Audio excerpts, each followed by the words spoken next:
لله وكفى وسلام على عباده الذين اصطفى أما بعد فأعوذ بالله من الشيطان الرجيم بسم الله الرحمن الرحيم ولا تقولوا لمن يقتل في سبيل الله أموات بل أحياء ولكن لا تشعرون صدق الله العظيم اللهم ألهمني رشدي وأعذني من شر نفسي ربي يسر ولا تعسر وتمم بالخير وبك نستعين اللهم صل على سيدنا ومولانا محمد وعلى آل سيدنا ومولانا محمد وبارك وسلم علیہ۔ بزرگان محترم،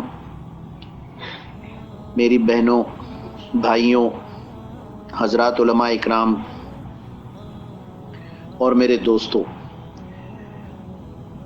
اللہ تبارک و تعالیٰ کے نزدیک رمضان المبارک کے بعد جو سب سے قیمتی ایام ہیں وہ یہ ایام ہیں، یعنی محرم الحرام کے شروع کے ایام یا 9 اور 10 بعض مفسرین کے نزدیک۔ ابھی کچھ عرصہ پہلے جب ذی الحج کا چاند نظر آیا تو ہم نے ذی الحج کے بارے میں یہ عرض کیا کہ یہ ایام اللہ کو پسند ہیں۔ میں اس سے ایک نتیجہ یہ نکالتا ہوں کہ رمضان المبارک کے بارے میں کہ رمضان المبارک اللہ کا مہینہ ہے، شہر اللہ ہے۔ پھر اس کے بعد جو ذی الحج کا مہینہ آیا، ذی الحج کے بارے میں یہ کہ یہ ایام اللہ کو پسند ہیں۔ اب محرم کے بارے میں بھی یہی کہ بعض حدیث کے نزدیک اللہ تبارک و تعالیٰ کو یہ ایام بہت پسند ہیں، یعنی ان دنوں میں جو نیک عمل کیا جائے وہ اللہ تبارک و تعالیٰ اسے، چونکہ یہ پسندیدہ ایام ہیں اس لیے اپنی شان کے مطابق اس کا اجر دیتے ہیں۔ تو ابھی کچھ دنوں کے بعد سفر آئے گا، سفر کے بارے میں یہ ہے کہ یہ مظفر ہے، یعنی سفر المظفر، یہ کامیابیوں کا مہینہ ہے۔ چونکہ مشرکین اس مہینے کو نحوست کا مہینہ کہتے تھے، اس لیے آپ صلی اللہ علیہ وسلم نے سفر کے ساتھ مظفر لگایا۔ پھر رجب ہے، شعبان ہے، ربیع الاول کی اپنی خصوصیات ہیں۔ تو یہ جو ایام ہمیں ملتے ہیں اس کا مقصد غالباً یہ ہے کہ اللہ تبارک و تعالیٰ یہ فرماتے ہیں، یہ فرما رہے ہوں گویا کہ اگر اب تک تم نے اپنا کام نہیں بنایا، رمضان گزر گیا تو پھر ذی الحج ہے، ذی الحج گزر گیا اس میں نہیں بنا سکے تو محرم ہے، محرم گزر گیا تو اب آگے کے مہینے یعنی ہر مہینے کی کوئی نہ کوئی خصوصیت ہے۔ تو یہ اللہ تبارک و تعالیٰ کی کرم نوازی ہے۔ اصل میں ہمیں کسی چیز کی اہمیت کا اندازہ ہو تو اعمال کرنے میں مزہ بھی آتا ہے اور اعمال کا پتہ بھی چلتا ہے کہ ان میں کوئی عمل کیا جائے ایسا جس سے اللہ تبارک و تعالیٰ کی محبت مل جائے۔ اگر آپ کے برابر میں کوئی بیٹھا ہوا ہے اور آپ کو یہ علم نہیں ہے کہ یہ کون ہے اور آپ آزادانہ اس کے ساتھ میں بے تکلف ہو رہے ہیں، لیکن اگر کسی نے یہ کہا کہ آپ جانتے ہیں یہ جن صاحب کے ساتھ آپ بے تکلف ہیں وہ کون ہیں، کہ نہیں، جب پتہ چلے کہ وہ تو کمشنر ہیں یا وہ بڑے عہدے والے ہیں تو آدمی پھر سیدھا ہو کے بیٹھتا ہے اور احتیاط سے بات کرتا ہے۔ تو یہی ان ایام کے بارے میں ہے کہ جب معلوم ہوگا تو پھر عمل کرنے میں بھی مزہ آئے گا۔ یہاں پر 2 اشکال کے بارے میں بات کرنی ہے۔ ایک اشکال بمعنی شک، ایک شک یہ آتا ہے کہ جب رسول اللہ صلی اللہ علیہ وسلم نے یہ بات فرمائی کہ اس یوم عاشور کے دن روزہ رکھو، تو پھر دوسری طرف یہ حدیث کیسے ہوگی کہ اس دن اپنے اہل و عیال پر وسعت کرو، یعنی کھانے کھلاؤ؟ تو یہ 2 باتیں ایک ساتھ ہیں، تو اس کا بھی جواب انشاءاللہ تعالی دینا ضروری ہے۔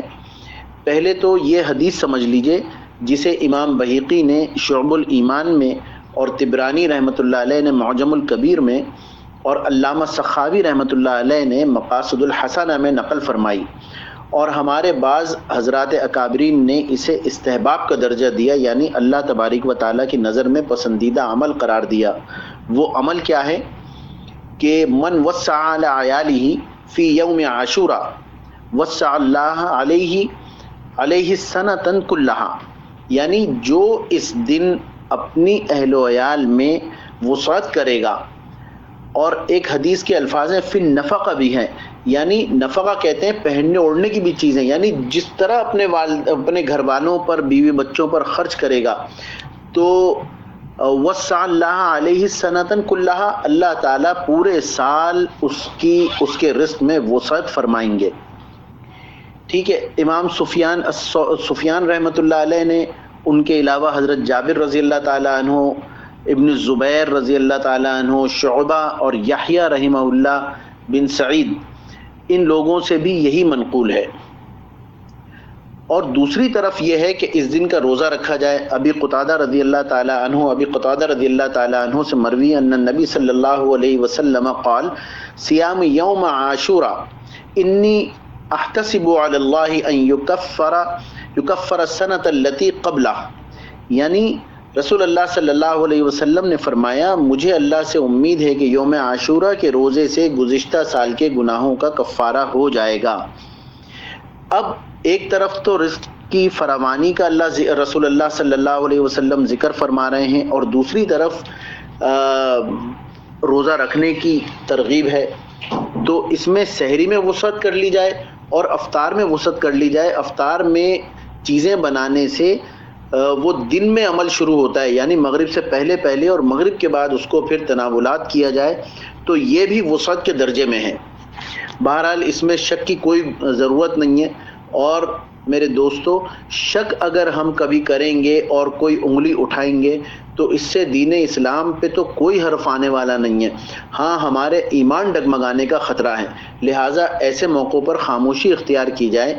یہی میں ہر جگہ عرض بھی کرتا ہوں کہ میں تو یہاں تک کہتا ہوں کہ یہ جو عاشورے کا دن ہے، اس دن کو ہم نے صرف ایک چیز سے موسوم کر لیا، اور وہ ہے شہادت حسین رضی اللہ تعالیٰ عنہ. بس اسی کی یادگار اس کو بنا لیا. حالانکہ اس دن یہ شروع سے آدم علیہ السلام کی تخلیق سے لے کر یہ واقعہ کربلا تک سارے اہم واقعات اسی دن ہوئے ہیں. اس میں چند باتیں ضروری ہیں عرض کرنا. اسی دن حضرت یعنی یوم عاشور میں آسمان و زمین، قلم اور حضرت آدم علیہ السلام کو پیدا کیا گیا. اسی دن اللہ تبارک و تعالیٰ نے آدم علیہ السلام کی توبہ قبول کی. وہ جو آپ نے دعا کی ربنا ظلمنا انفسنا وان لم تغفر لنا وترحمنا لنکونن من الخاسرین، اس کی قبولیت اسی دن ہوئی. اسی دن حضرت نوح علیہ السلام کی کشتی ہولناک سیلاب سے محفوظ ہو کر کوہ جودی پر لنگر انداز ہوئی. یعنی جو لوگ اسلام لے کے آئے اور اس کشتی میں سوار ہوئے، اللہ تعالیٰ نے ان کو اسی دن پناہ دی. اسی دن حضرت ابراہیم علیہ السلام کو خلیل اللہ بنایا گیا، اور اسی دن اللہ تعالیٰ نے ان پر آگ کو گلو گلزار کیا جب نمرود نے انہیں آگ میں ڈالا. اسی دن حضرت اسماعیل علیہ السلام کی پیدائش ہوئی. اسی دن حضرت یوسف علیہ السلام کو قید خانے سے رہائی نصیب ہوئی، اور اسی دن حضرت یوسف علیہ السلام کو مصر کی حکومت ملی. اسی دن حضرت یوسف علیہ السلام کی حضرت یعقوب علیہ السلام سے طویل عرصے کے بعد ملاقات ہوئی. وہ جب بچے تھے یہ اور ان کے بھائیوں نے انہیں کنویں میں ڈال دیا تھا، تو اس کے بعد سے حضرت یعقوب علیہ السلام سے ملاقات اسی دن ہوئی، یعنی کم و بیش 28 سال گزرنے کے بعد. اسی دن حضرت موسیٰ علیہ السلام اور ان کی قوم کو فرعون کی قوم سے نجات ملی. اسی دن حضرت موسیٰ علیہ السلام پر تورات نازل ہوئی. اسی دن حضرت سلیمان علیہ السلام کو بادشاہت ملی. اسی دن حضرت ایوب علیہ السلام کو سخت آزمائش اور بیماری سے شفا نصیب ہوئی. اسی دن حضرت یونس علیہ السلام 40 روز مچھلی کے پیٹ میں رہنے کے بعد نکالے گئے.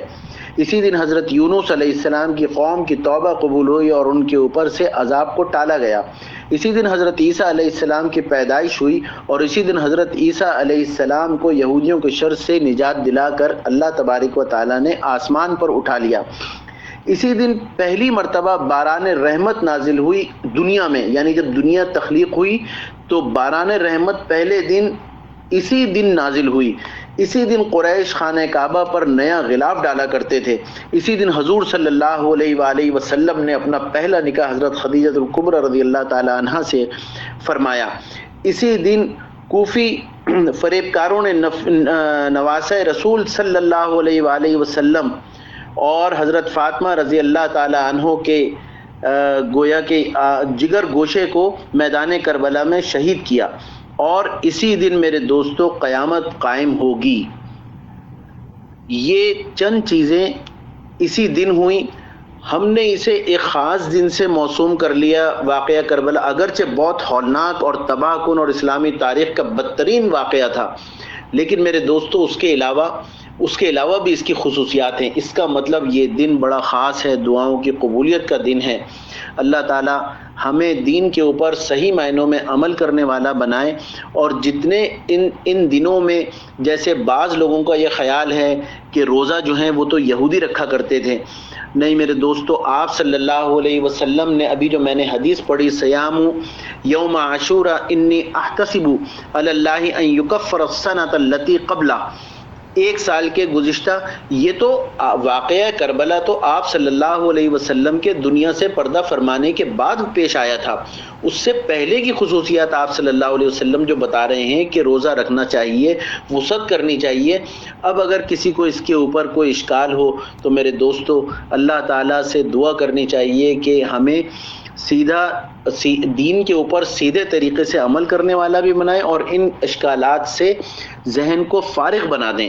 آمین۔ وآخر دعوانا ان الحمد للہ رب العالمین۔